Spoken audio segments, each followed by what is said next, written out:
সেরাটনে ঢুকবে উনি সেলুটটা দিছে। তখন দেখলাম সেলুটটা দিছে মানে ওনার যে জায়গা দরকার ছিল এসপি স্যারে সালাম দেওয়ার কথা, আর এই জায়গা তারেক রহমানের সেলুট দিছে, সম্মান করছে।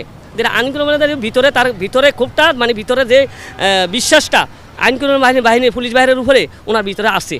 তো দেখলাম আমার মনে হয় যে কি মিটিং করে একটা মিটিংয়ের মনে একটা আসে সেরাটনে, আমি কিসের মিটিং আমি জানি না, তবু আমার মনে হয় ওনার যে গুণটা আমার মনে হয় উনি দলের উপর না ছাইরা ওনার ভিতর থেকে যেগুলো কথাগুলো বাড়বে যে জনগণের কীভাবে চলবে, কিভাবে ভালো থাকতে পারবে, সেটা যদি উনি করে আমার মনে হয় এই দেশের কোনো দুর্নীতি হবে না, কোনো সাদাবাজি হবে না, কিচ্ছু হবে না। আমার মনে হয় দেশটা সুন্দর হয়ে চলবে, আগের মতো হন পুলিশ বাইরা ফিরে আসবে পারবে, আইনকানুন মানে যে দুর্বলটা এই দুর্বলটা উনি কারে নিতে পারবে আমার মতো মেধা। কারণ আমার বাস্তবে দেখে আমার আনন্দ খুশি, মানে এই সামনাসামনি থাকাটা তো বড় কিছু, মানে আমরা তো আধা ঘন্টা ফিরে থাকতে নিলে মানে গাড়ি তো আধা ঘন্টার আগে বন্ধ।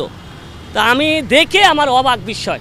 তা আমার বিশ্বাস আমার মনে হয় দেশটা সুন্দর হইয়া এই 17 মাস যেভাবে দেশটা যে অদমবদন গেছে এবার অদমবদন না কইরা উনি সুন্দর করে পরিচালনা কইরা দেশ বাইরে লইয়া কীভাবে খবর লইয়া জায়গা যেই জায়গা বাজেট হইব এই বাজারটা যেন উনি কাজে লাগাইতে পারে, উনি যেন ওই জায়গায় যাইয়া দেখতে পারে কি কি কাজ উন্নত হয়েছে। আমার মনে হয় এই বিশ্বাসটা করলে আমার মনে হয় জনগণ